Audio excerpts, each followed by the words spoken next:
આજે એક આપણે નવા મુદ્દે વાત કરીશું અને જે આરોગ્યને લગતો છે. પંચમહાલ, દાહોદ અને વડોદરા.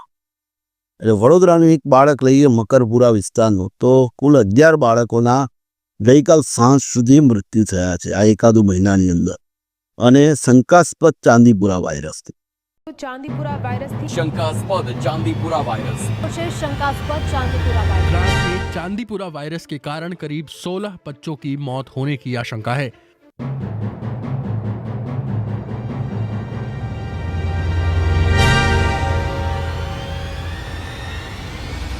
હવે આ વાયરસ ફેલાવાનું કારણ એક સેન્ડફ્લાય માખ, જે પારદર્શક હોય થોડી એની પાંખોને, મચ્છર કરતાં સહેજ મોટી અને સાદી માખ કરતાં સહેજ નાશ.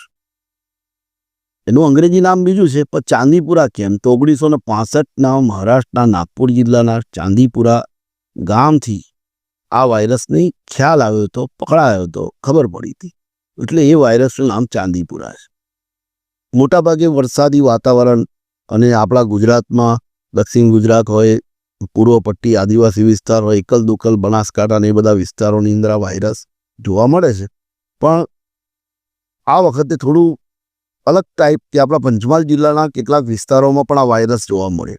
અને પંચમહાલ, દાહોદ અને વડોદરા 3 જિલ્લા, વડોદરાનું એક બાળક અને આઈ થિંક એક ખેડા જિલ્લાના મેનપુરા ગામનું એક બાળક શંકાસ્પદ આ વાયરસના શંકાસ્પદ લક્ષણો ધરાવતા હતા. આ લેબોરેટરીમાં કે પુણેની લેબોરેટરી કે જે કંઈ હોય એના ટેસ્ટિંગમાં વાયરસ પકડાયો નથી, પણ લક્ષણો 100% ચાંદીપુરાના મળતા હતા. આ લક્ષણો એના મગજમાં સોજો આવે, ખેંચ આવે, એકદમ સખત તાવ આવે, ઝાડા ઉલટી થઈ જાય બાળકના, અને 0 થી 15 વર્ષના બાળકોને આ વાયરસ થતો હોય છે. અને એમાં લગભગ એની કોઈ અત્યારે સુધી દવા સુધાઈ નથી. કોરોના જેવું લક્ષણોના જોઈને એને દવા આપવાની, અને લગભગ એનો મૃત્યુ આંક વધારે હોય છે. બાળકો જે સંક્રમિત થાય એની અંદર ઘણા બધા સારવારથી કેટલાક બચી પણ જતા હોય છે, પણ ઘણા કેસની અંદર બાળકોનો મૃત્યુ થઈ શકે.